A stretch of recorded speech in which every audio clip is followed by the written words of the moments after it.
नमस्कार। भारतीय जनता पार्टी सिक्किम इकाइको तर्फबाट यो एउटा विशेष प्रेस वार्ता यहाँबाट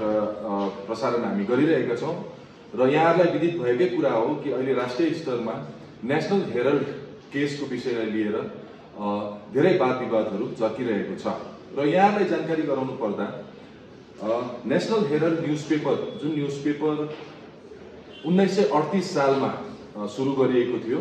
र यो न्यूजपेपरको कम्पनी एसोसिएट जर्नल्स लिमिटेड को अन्डरमा यो एउटा न्यूजपेपर भारतमा लगभग 100 वर्ष अगाडिदेखि नै पब्लिश भइरहेको छ र यो कम्पनी चाहिँ यूपीए चेयरपर्सन सोनिया गान्धी र उहाँको छोरा राहुल गान्धी उहाँको मालिक हुनुहुन्छ र यस विषयलाई लिएर अहिले कांग्रेस पार्टीले राष्ट्रिय स्तरमा भारतीय जनता पार्टीलाई एउटा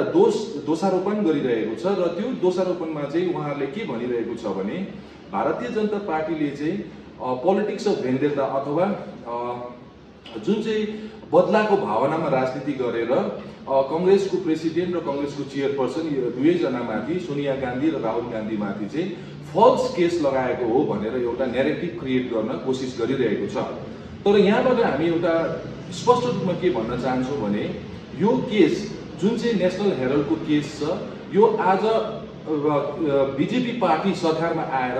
लगाएको केस होइन। यो 2012 देखि नै सुरु भएको केस हो र यो 2012 मा एउटा ट्रायल कोर्टमा जब यो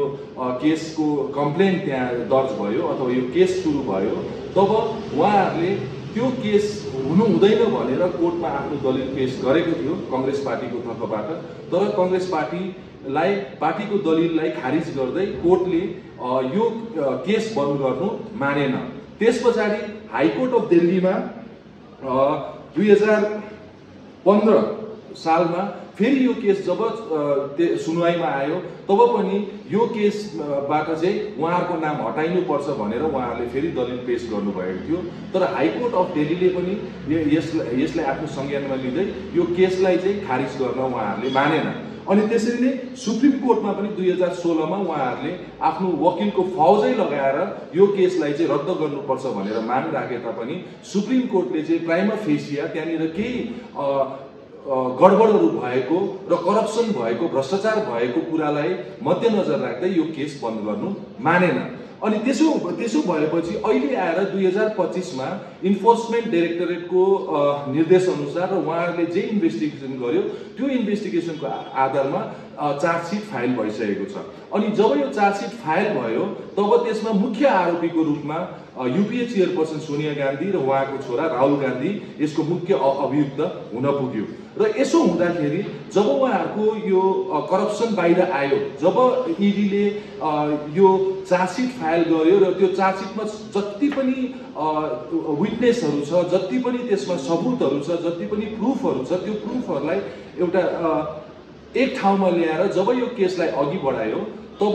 कांग्रेस पार्टीको तर्फबाट यसलाई चाहिँ भारतीय जनता पार्टीले चाहिँ भेन्डेटा पोलिटिक्स अथवा बदलाको राजनीति गरेको भन्ने यो झुटो आरोप उहाँहरूले लगाइरहेको छ। र यसकारणले देशवासीलाई र समस्त देशवासीलाई भारतीय जनता पार्टी सिक्किम इकाइको तर्फबाट हामी यही भन्न चाहन्छौँ कि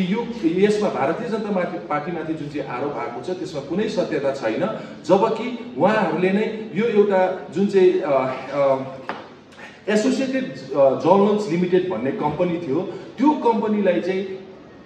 रिप्रेजेन्टेसन अफ पिपल एक्ट अथवा जनप्रतिनिधि संशोधन ऐन 1951 र इन्कम ट्याक्स एक्ट 1961 यो दुईटैको विरोधमा यो दुईटैको प्रोभिजनहरूलाई भायोलेट गर्दै उहाँहरूले चाहिँ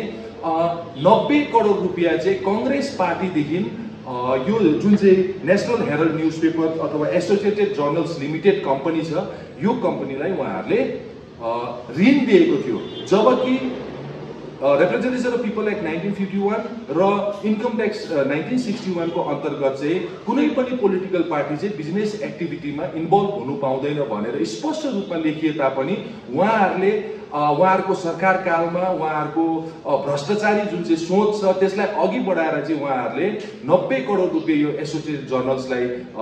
जर्नल्स लिमिटेडलाई बाँकी दिएको थियो र पछाडि यो बाँकी चाहिँ एसोसिएटेड जर्नल्स लिमिटेड जुन चाहिँ कांग्रेस पार्टी पनि सोनिया गान्धी र राहुल गान्धीको, अनि यो एसोसिएटेड जर्नल्स लिमिटेड पनि सोनिया गान्धी र राहुल गान्धीको उहाँहरूको आफ्नो कम्पनी थियो। अनि यो कम्पनीबाट चाहिँ यत्रो पैसा गएपछि चाहिँ अब यो कम्पनी डुब्ने स्थितिमा अथवा उनीहरूलाई बाँकी बेसी लागेपछि चाहिँ त्यसलाई फेरि मनी लन्डरिङ गर्दै है पैसाको फेरबदल गर्दै उहाँहरूले त्यो एसोसिएटेड जर्नल्स लिमिटेडलाई चाहिँ लिमिटेडको जति पनि सेयर थियो त्यो सबै चाहिँ फेरि यङ इन्डियन लिमिटेड भनेर एउटा नयाँ कम्पनी खोलेर त्यसमा हस्तान्तरण गर्यो र त्यो कम्पनीको मालिक पनि राहुल गान्धी स्वयं र युपिए चेयरपर्सन सोनिया गान्धी उहाँहरू स्वयं हुनुहुन्थ्यो। त्यस कारणले गर्दाखेरि यो कुरामा कि भारतीय जनता पार्टीले यो बदलाको राजनीति गरेको भन्ने कुरा एकदमै गलत कुरा हो र यदि कांग्रेस पार्टी विश्वास गर्छ देशको जुडिसियरीमाथि र देशको न्याय प्रणालीमाथि, तब उहाँहरूले भारतीय जनता पार्टीलाई दोषारोपण गर्नुभन्दा उहाँको सत्यतालाई चाहिँ कोर्टमा प्रमाणित गर्ने, जबकि यो कोर्टमा गइसकेको छ, सुप्रिम कोर्टमा यसको सुनवाई भइरहेको छ भने उहाँहरूले चाहिँ कोर्टमा नै आफूलाई प्रुभ गर्नुपर्छ भनेर हामी यहाँबाट भन्न चाहन्छौँ। धन्यवाद।